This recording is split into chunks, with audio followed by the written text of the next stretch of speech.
se platicó y se socializó.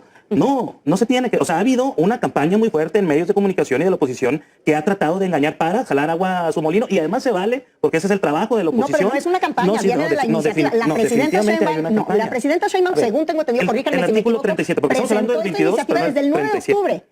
¿Cierto? Cierto. O sea, esto lo mandó desde el 9 de octubre. Pero desde enero se está trabajando la ley, desde enero se hicieron foros regionales existe un estudio de la ley, no podemos decir que sea propiamente una campaña de los medios de comunicación. Definitivamente hay una gran campaña. Estamos histórica, ¿cómo le entramos? ¿Por qué empezaríamos? Porque los agricultores, los campesinos, pues siguen protestando, se siguen inconformando. Al parecer hubo una serie de acuerdos por parte de algunos de los grupos con la dirección de Conagua, sin embargo, bajo protesta, han dicho. Armando.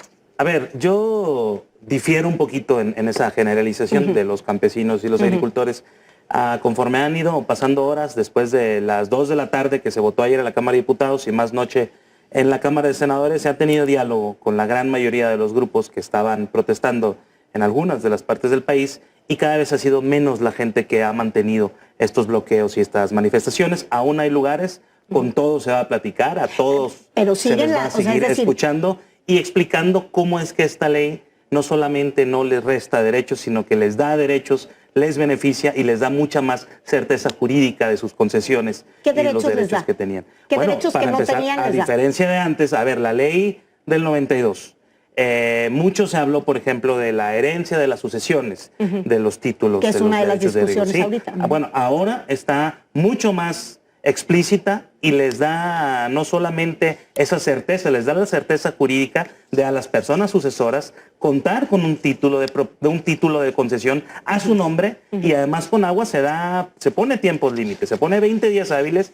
para el momento en que se demuestre esa legítima y legal sucesión. Pues ya estas personas van a tener un título de concesión a su nombre, y no como pasaba antes, que era más de uso y costumbre que un asunto legal, y eso le da muchísima ventaja jurídica, además. Qué bueno que pones este tema sobre la mesa, porque es precisamente el tema que tú has estado debatiendo tanto durante la semana, Rubén. Bueno, primero... Asumiendo lo contrario, además. Sí. Primero, legislar en materia de agua es urgente, pero no de esta manera. Segundo, el derecho humano al agua hay que garantizarlo, pero también el derecho humano a la alimentación, y que obviamente nuestros productores lo puedan hacer y no tengamos que importar tanta comida, porque también está la soberanía. Después, esta reforma es inconstitucional, porque hay una obligación en el artículo 2 de la Carta Magna de que debe haber una consulta a los pueblos originarios, que no se hizo. Se trató de justificar con otros ejercicios que en el pasado hizo el gobierno, pero no se le presentó a los pueblos originarios de este país lo que se votó. Por otro lado, tampoco los productores quedaron contentos. La mejor ley es la que no se tiene que explicar tanto, sino que de la redacción quede satisfechas las inquietudes de todos. Y el artículo 22 que se votó dice, en su segundo párrafo, dice: los derechos amparados en las concesiones y asignaciones no serán objeto de transmisión. Luego se hacen procedimientos que parece que excluyen algunas de las figuras de la transmisión, pero dejan fuera otros. No queda muy claro cómo un particular que tiene una pequeña parcela con dotación de agua va a poder transmitir la propiedad del título de concesión. Luego parece que se protege a los grandes productores, a los oligarcas.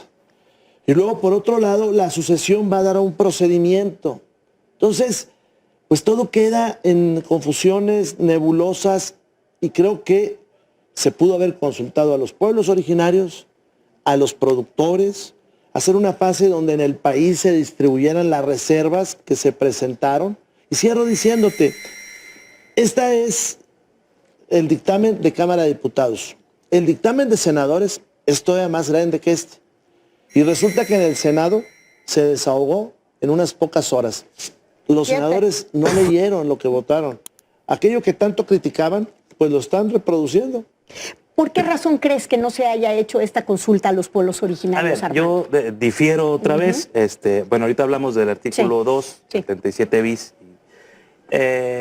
Sí ha habido consulta con los pueblos originarios. Hubo una gran consulta nacional del 2019 al 2021 y un capítulo completo de esta consulta. A ver, todo este proceso... Pero eso no es en el pasado, hoy es una sí, realidad. claro, todas ¿no? las consultas son en el pasado, no es necesario.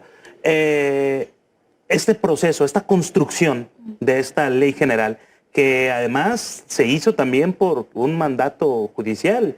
Teníamos desde 2012 el Poder Legislativo, esa instrucción o ese mandato de la Corte, y tuvo el gobierno del PAN 10 meses completos para iniciar ese trabajo, para hacer ese trabajo, y no lo hizo. Luego tuvo 6 años el PRI, en el sexenio de Enrique Peña Nieto, para hacerlo, y tenían los votos suficientes para haber podido construir esta ley, esta legislación en materia de agua, de derecho humano al agua, pero no lo hicieron. Durante el sexenio anterior, Andrés Manuel López Obrador, se inició toda esta construcción, se inició todo este trabajo. Este trabajo no tiene 15 días, no tiene un mes. Se hizo una gran consulta nacional para los pueblos indígenas, con el cual también se inició el proceso del trabajo de reforma al segundo constitucional, y un capítulo completo habla del derecho al agua de los pueblos originarios afromexicanos. Desde ahí se empezó a trabajar, y esa es la consulta que finalmente está en esta ley. ¿Y qué es lo que se consultó? Y en 2021, ¿qué es lo que se resolvió derivado de esa consulta? Es que para temas de agua se va a trabajar cuando se reglamente el segundo constitucional, no necesariamente el cuarto. No porque el cuarto constitucional hable exactamente el segundo párrafo del derecho humano al agua, sea que solamente las leyes derivadas de ahí van a hablar de agua, porque en todo caso también está el 115 y lo tocamos con la ley general. ¿Qué respondes, Rubén? Bueno, que hacen buenos ejercicios, ¿no? Para tratar de justificar. Pero mira lo que dice el segundo constitucional. Ser consultados sobre las medidas legislativas o administrativas que se pretendan adoptar. Todos los planes de desarrollo del pasado hay consultas. No, el tema es si a los pueblos originarios les dijeron, esto es lo que tú deseas, esto es lo que se va a hacer de iniciativa. El presidente López Obrador no trabajó nada. Esta es una ley que se presentó hace unos días. Veremos si la Corte, que tiene un ministro, presidente, que dice que es de pueblo originario, va a atender esa justificación de que en el 2019 se hizo una consulta, pues sí, la del Plan Nacional de Desarrollo, pero no celos con algunos de los grandes oligarcas del país y sobre todo un gran ataque a los pequeños y medianos productores. Entonces, ¿a qué podríamos atribuir tanta inconformidad de otros grupos de campesinos? Sí, porque si vemos en este momento no hay pueblos originarios que estén en este momento inconformándose y protestando. ¿Por qué? Porque como dice el coordinador del PRI, pues la mejor ley es aquella que no se tiene que explicar tanto, y se les consultó, se platicó mucho, y se socializó. No se tiene que, o sea, ha habido una campaña muy fuerte en medios de comunicación y de la oposición que ha tratado de engañar para jalar agua a su molino, y además se vale, porque ese es el trabajo de la oposición. No, pero no es una campaña, viene de la iniciativa. La presidenta Sheinbaum, según tengo entendido, corríjanme si me equivoco, 37, porque estamos hablando del 22, pero desde el 9 de octubre.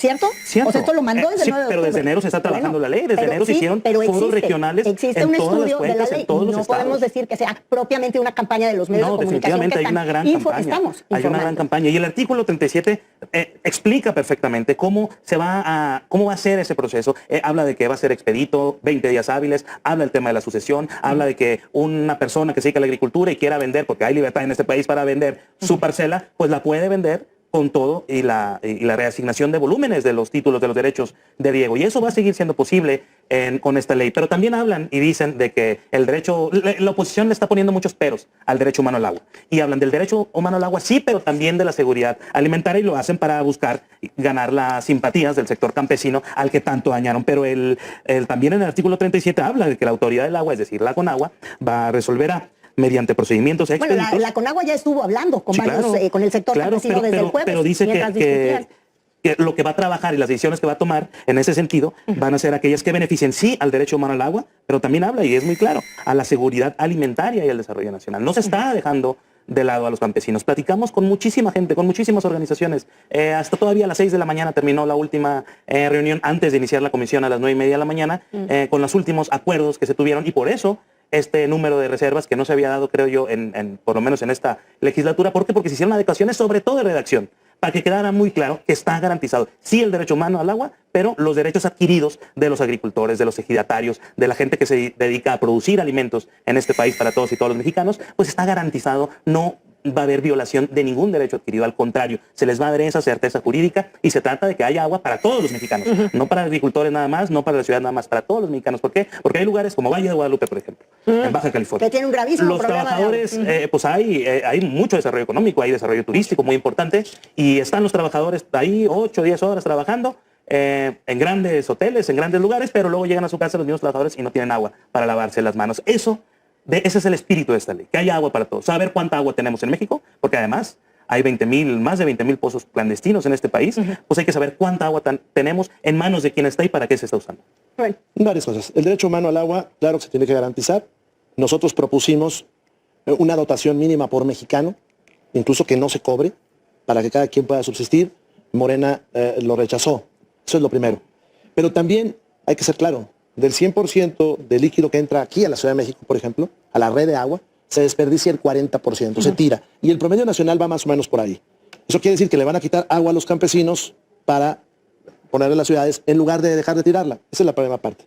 Segundo, esta ley contiene el chantaje oficializado. Artículo 37, fracción, bis, fracción primera, en el capítulo del Fondo de Reserva de Agua. ¿Cómo será el Fondo de Reserva de Agua? Dice, los vinculados, el agua que sea cedida voluntariamente a el Fondo de Reserva. Que quiere decir que van con los grandes empresarios y les dicen, dame tantita agua, porque si no, pues te sanciono con el otro. Y así se hace, pues para entregarle a la autoridad agua, pero es un chantaje institucionalizado. Tercera, fíjate lo que dice, 22, dice, los derechos amparados en las concesiones y asignaciones no serán objeto de transmisión. Los derechos preferentes derivados de la transmisión de propiedad, fusión y escisión de sociedades civiles o mercantiles y los derechos sucesorios se reasignarán de conformidad con el artículo 37. O sea, a los grandes empresarios sí les permites vender, a los pequeños no. O sea, un hombre solo no. Se les dio preferencia a ellos. Y los sucesorios les dice sí, siempre y cuando sean calificados. Y entonces en lugar de que tú le heredes a tu hijo, pues te tienen que calificar si puedes heredar. Ahora, fíjate la perversión de algunas cosas. Dice, en tanto no se emita la normatividad señalada en el artículo transitorio anterior, se seguirá aplicando las disposiciones vigentes. Muy bien. Antes de la entrada en vigor del presente decreto, con excepción de las transmisiones y cambio de uso. Porque te digo, eso se terminó, la transmisión de las concesiones. Pero además hay otras muchas reglas, desde cárcel para los productores, hasta que tienes que avisar cuando hagas un cambio de cultivo, hasta que si trasladas agua te pueden meter a la cárcel. O sea, son muchísimas cosas las que se trabajaron aquí sin escuchar a la gente. Y termino. Yo quiero ver la consulta al pueblo Kikapú en Coahuila, o al pueblo Mascogo en Coahuila, o al pueblo Ñañú aquí en Hidalgo, o al pueblo Tomitepegua. Sí, no se les llevó esta ley. Ojalá y se les hubiera llevado. Si no, nos oponemos a que se legisle. Me quedan 2 minutos de programa. Vamos a hacerle llegar al coordinador la consulta de los pueblos originarios que acaba de mencionar, la consulta que en tiempo y forma se hizo. Y otra vez, agregar, insistir, vamos a seguir yendo a todos lados que se nos convoque para explicarle a los agricultores que es Morena quien ha venido a garantizar esta agua, que fue esta iniciativa de la Presidenta de la República que va a garantizar sí el derecho humano al agua, pero en la ley lo dice, y lo dice el 37, lo dice el 22, no se está pasando por encima de nadie. Los derechos ya adquiridos de ejidatarios, de productores, son derechos que ya tienen y nadie se los va a quitar. Y sí era necesario cambiar el estado de las cosas, sí era necesario poner un gobierno en el agua, ordenar las concesiones de este país, pero el sector agrícola es sagrado para el gobierno de México y no va a tocar ningún derecho y no va a pasar por encima de los derechos de nadie.